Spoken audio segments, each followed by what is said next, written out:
Today, we're matching up the Honda Odyssey and the Toyota Sienna, two of the most in-demand minivans on the used market today. Which one has the best features? Which one has the best ride? And which one is the modern family Swiss Army knife that you need in your life? We'll answer all that and more today with this 2019 Honda Odyssey and this 2020 Toyota Sienna. Hi, I'm Ryan from Edmunds. Each year, we painstakingly test and review hundreds of cars, while CarMax experts buy, sell, and appraise thousands and thousands. We're combining our car testing knowledge with their experience to help you make the right choice on your next car. But before we get into that, be sure to click like and subscribe to the CarMax channel for more videos like this. And if you'd like to read a full in-depth article on how these two models stack up against each other, click the link in the description below. The first thing you need to know about the Odyssey and the Sienna is which versions to look for. This current version of the Honda Odyssey debuted in 2018, so this model is the second year that it was in production. It's known for two things: a clever interior and a composed drive. On average, CarMax sells 2019 Odysseys for a little over $35,000, depending on things like the trim level, mileage, options, and other factors. This Sienna is a little different. Toyota made this version from 2011 to 2020, which means this is the final year of the older generation. It's still impressive, and you're more likely to score a deal on one. CarMax sells the 2020 Sienna for an average of just under $35,000. Again, depending on trim level, mileage, options, and other factors. Let's climb inside and see what these two minivans look like inside the cabin. You know, before it's all covered in spilled juice and Cheeto powder. Ugh.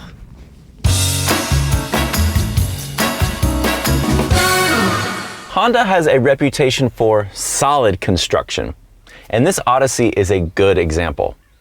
I like the materials like this soft dash, comfortable armrests, and even some cool plastics, which is not a given in some minivans. Actually using the space is another strength. It is really roomy in here. Whether you're in the front row or the second or third, there is a lot of headroom, and passengers in the back can even stretch their legs out a bit. Now, in our Edmunds testing, we found that the front seats are nicely cushioned and very supportive too, so they'll ease your stresses. Same goes for the second row. However, the third is a little bit cramped, so save that for short trips or that one friend of your kids that you secretly don't like. Now, technology is the first place where the Odyssey slips up. Personally, I don't like that there aren't any physical buttons on the screen, save for this little volume knob, thankfully. And in our Edmunds testing, we've noted multiple problems with the 8-inch screen that comes on the EX trim and up. Sometimes it will drop your smartphone connection. Other times it will start glitching, and sometimes it just goes completely dark. Now, some models that you may find could have this worked out, so just be aware of it. We've also found that the voice controls don't understand you as clearly as those in some other systems. However, the intercom system that comes on some trims, that's pretty neat. So look for the EX-L trim with navigation and the RES package if you'd like to get that. Now, let's head over to the Sienna and see how that interior checks out. So, yeah, Toyota did not take the same approach with its Sienna, and I can't deliver the same glowing verdict that the Odyssey got once we're inside. First of all, there's just a lot of hard material in here, and this whole entire center area is basically Plastic City. I mean, sure, it'd be easy to wipe and clean, but it's not looking real nice from where I'm sitting. Toyota did step up the cushiness though with these leather seats. Feels like they're giving me a hug. However, they fall a little bit flat when it comes to support. So on long trips, you and your passengers may find yourselves making a lot of adjustments just to stay comfortable. One plus side is that on upper trims, there are available footrests in the second row. That's pretty sweet.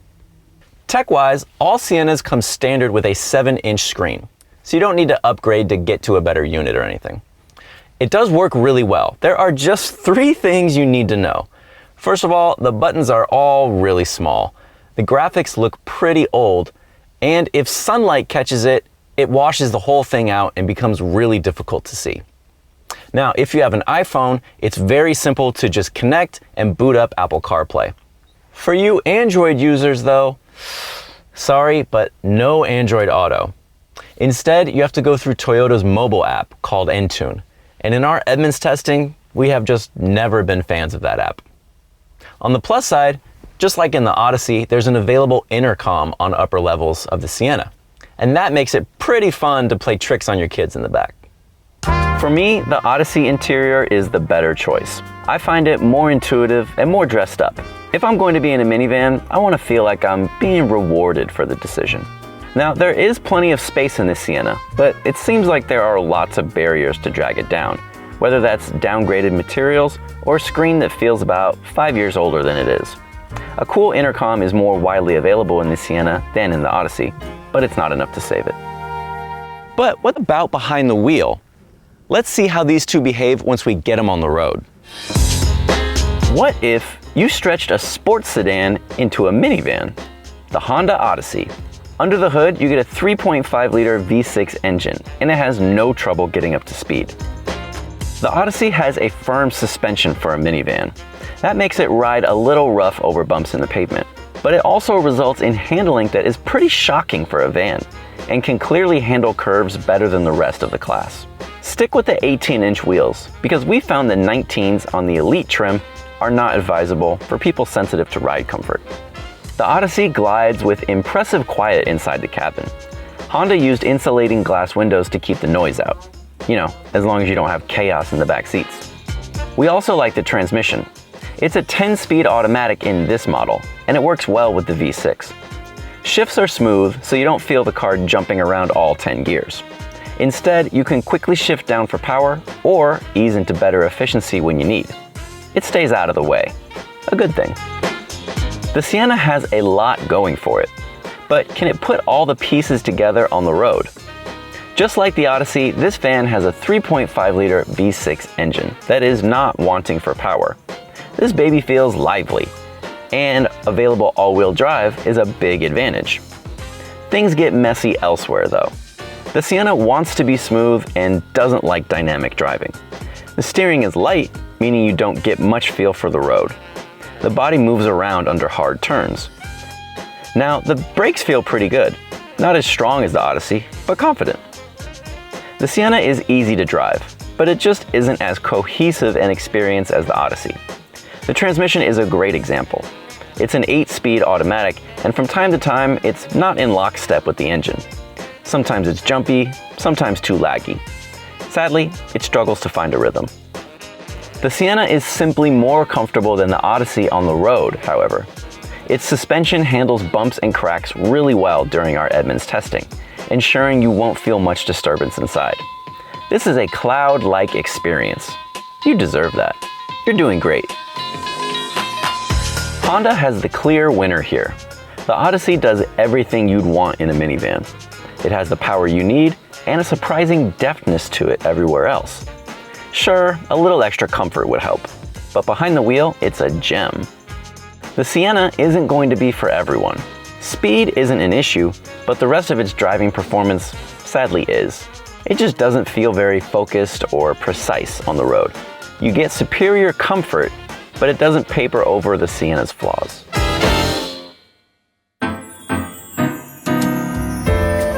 Minivans have hidden tricks galore. Here's how to make the most out of the Odyssey. First, look for the EX trim and up. That way you get power doors that slide to the left. Sorry. The second row also slides laterally, like this, to give you superb access to the third row. Once back there, the seats recline, which is great. We also think the Odyssey is great for child seats. The anchors are easy to find, the sliding row helps, and there's space for big rear-facing seats. The Odyssey offers a lot of cargo space, and this underfloor storage helps a lot too. You can drop the third row down there like this. It isn't power, but it's easy to do. The LX and EX trims get the most space behind the first row. Unfortunately, the second row is tough to remove, so don't plan on doing it a ton. When it comes to fuel economy, the Odyssey is not our favorite. Its ratings are fine on the surface. An EPA-rated 22 MPG combined is right in line with other front-wheel drive minivans. But on our Edmunds evaluation loop, the Odyssey underperformed that number. So just consider your driving style before buying one. Not to be outdone, the Sienna has a few of its own strengths. For power sliding doors on the Sienna, you want the LE trim or up. And speaking of sliding, it's a big plus here because the second row rolls all this way back or forward, creating easy access and as much legroom as you need. For car seats, you can leave them installed while sliding the second row, which is cool. Finding the anchors is easy, but the leather around them is hard to move, and the tethers are hidden. I wouldn't want to deal with that over and over. Cargo time! The Sienna is a stellar choice. There is plenty of room behind the third row. The load floor is nice and low, and almost completely flat when folded. There's good space behind the front row too, but still less than the Odyssey. However, the Sienna makes it pretty easy to remove the second row seats, like this. They're heavy, but I'm incredibly strong, so it's cool. At the pump, the Sienna fared better than the Odyssey. It has similar EPA ratings of 21 MPG combined with front-wheel drive. But on our Edmunds evaluation loop, the Sienna actually outperformed its own number. Its engine and transmission are geared toward economy. The Honda is handy. We really like its versatility and the ease of use, especially when it comes to child seats. It's also really spacious. The biggest downside is fuel economy, but that's the price for a better driving experience. Toyota checked all of the right boxes with interior space and storage. It has more room behind the third row and better fuel economy. I think that edges out the Odyssey this time. It is no surprise that both of these minivans are at the top of the list for a lot of buyers.